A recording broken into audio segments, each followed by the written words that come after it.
Hey on, folks. Welcome to my ASL Starter Kit replay, where I'm playing all the scenarios from the Starter Kit series.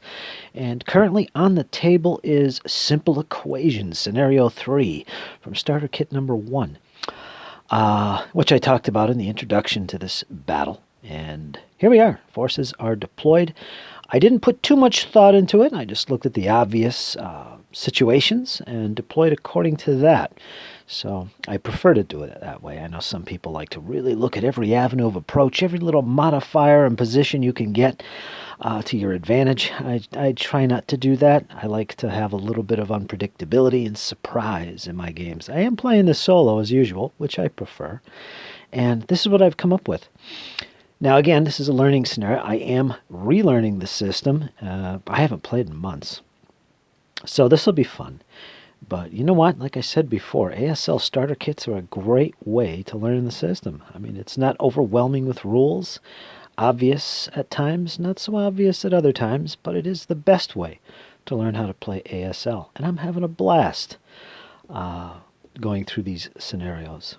And again, deployment is done. Germans deployed first. They are trying to protect these buildings. The Americans have to capture 25 building hexes from this board over here, which I believe is board Z. You can see there's two boards here. So none of the buildings over here. And Germans deployed first. I've got them basically 3 or 4 clumps, and I'll talk about them in a second. And over here we got the Americans all deployed. They are standard, for the most part. 14 units are 666, and 1 unit is elite. I believe it's with the flamethrower.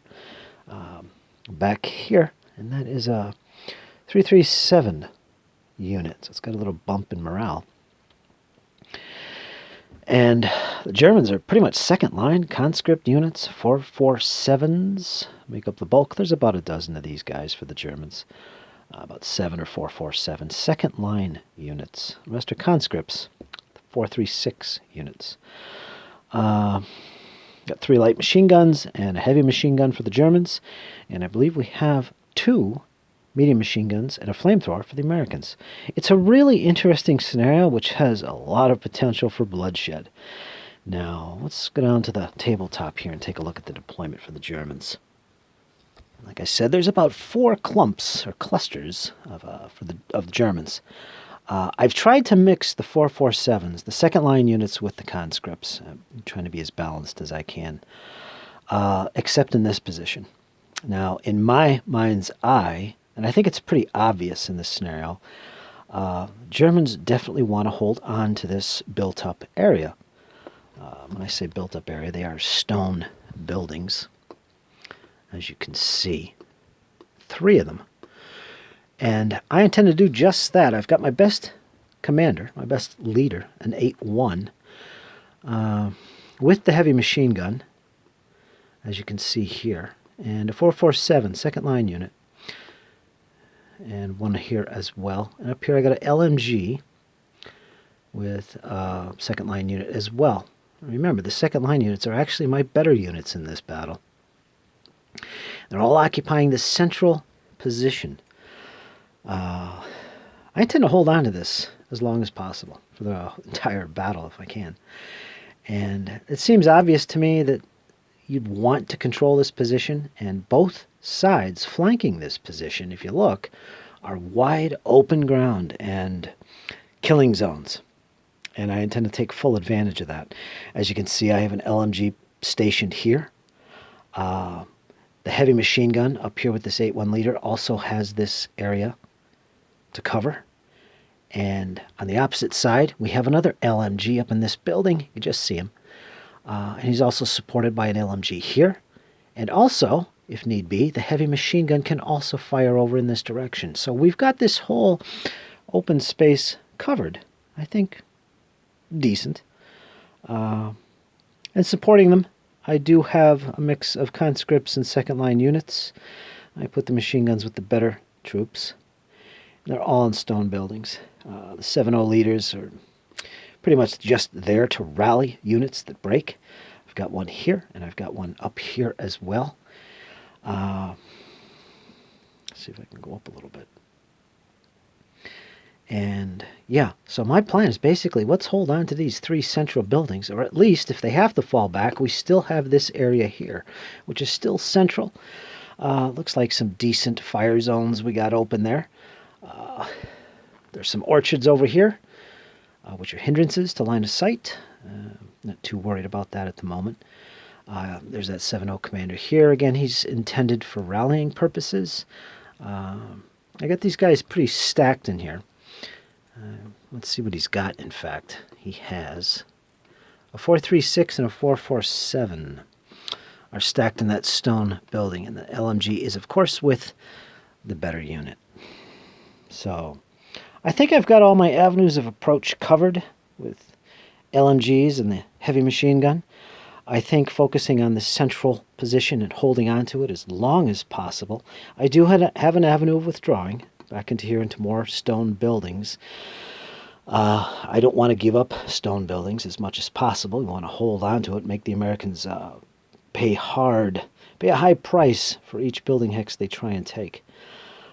These flank positions over here and up here pretty much focused on covering these zones. I mean, that's going to be their objective in the battle. So yeah, that's pretty much what I'm looking at doing with the Germans. Now these guys back here, I have an 8-1 commander, again, for rally purposes, and a mix of conscripts and 2 squads of second-rate, or second-line troops. They're pretty much my reserve. You can't go into battle without a reserve, so I've got at least something there. And they're all positioned inside these buildings. That way I can, if need be, support the center, or set up a strong point for the lead units to fall back to, or support either flank. That might be tricky. There's some open ground, but we'll see how the Americans position themselves in the future, how well I'm able to support this flank or this flank. But I'm not too worried. I think I'm in a good position. I really want to focus on holding this position, this central area, really, and have my flanks protected by these forces here.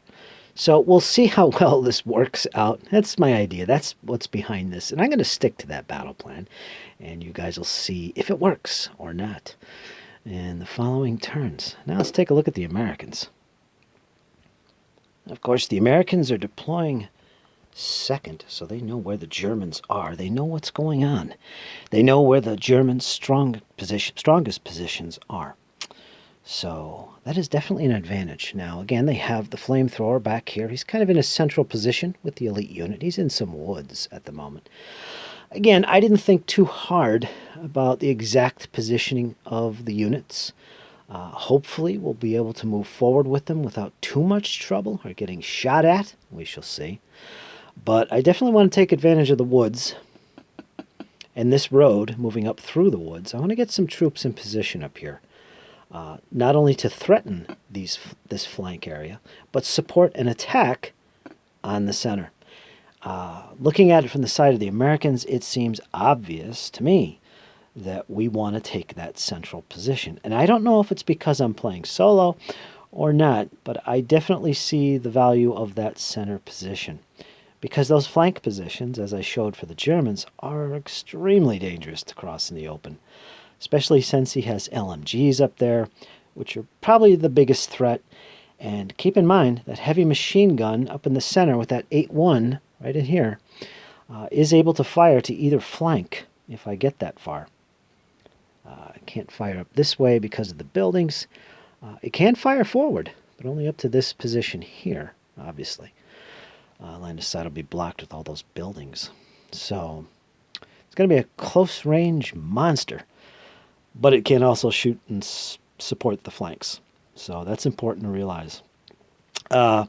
Anyway, my 9-2 commander is spearheading this. I got a lot of 6.6 units that will be supporting him, moving up the middle, occupying these stone buildings on their way forward. We want to engage the center as quickly as possible. Don't want to use my flamethrower too early, but I do want the option to do so when the time is right. So he'll probably be a reserve force held in the back with the elite unit. You'll also note I have both my best commanders, a 9-1 and a 9-2, supporting the central attack. I don't want to do too much on the flanks. As you can see, I have an 8-0 commander and a bunch of 666 units with them. And same situation here, except these guys also have an MMG, and I'll talk about that in a second. But either flank, I pretty much want to threaten the German flanks. I don't want them to think that they can shift forces from those zones to the center. We want to keep them busy. Take some shots where we can. We don't want to cross in that open ground unless the enemy is weakened substantially. Get rid of those LMGs. We'll see what happens. I'm not too worried about crossing that open ground right now. I really want to focus my effort on taking out this position. They're German second-line troops. Not too worried. We'll see what comes of that. Americans don't have the higher morale. It's only 6.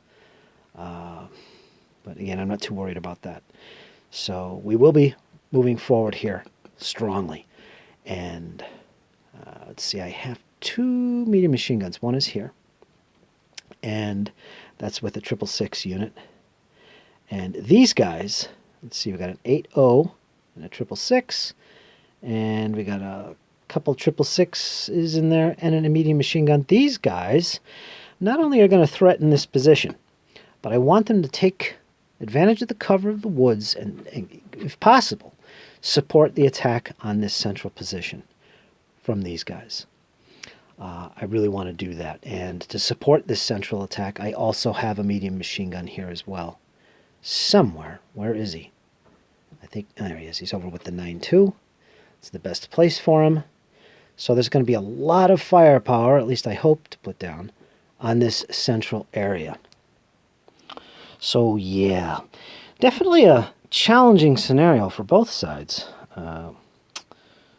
Initially I thought this would be more challenging for the Germans to defend this, but with these open flanks to this position, I don't know. It's going to be tough. It's going to come down to, well, at least the way I'm looking at it, and the way it's probably going to pan out, at least initially, is there's going to be a lot of fighting here in the middle. And we'll see who gets the upper hand. Things might change substantially for either side if this position is taken or if it's held. If it causes some pretty big losses to the Americans, they're going to have to rethink how they're approaching this. Yeah. But I'm not anticipating that. I'm anticipating a hard fight here up the middle, and the Americans forcing the Germans back. We shall see. We shall see, though. The Germans have their reinforcements as well. And even if they did fall back, they still have a strong position back here.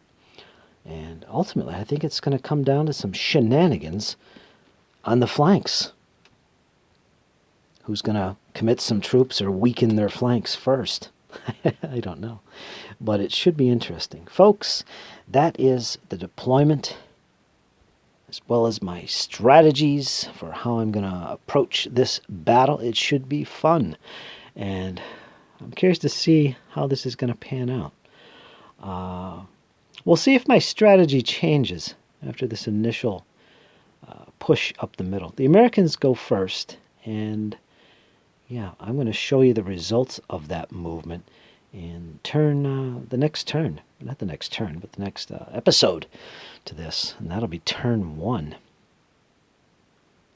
So we'll see. And one more little quick recap here. I will be advancing forward all along the American line, especially up the middle. Hopefully we're going to get some troops into contact with the German central position. I'm going to be laying down as much firepower as possible on this position, as well as taking shots where possible on the flank positions, seeing if we can get an opening here on either side. I don't want to leave these German flanks untouched. I want to put some bullets their way, basically. And for the Germans, pretty much just hold your positions. We've got 3 positions to focus on: the left flank, the right flank, and the center.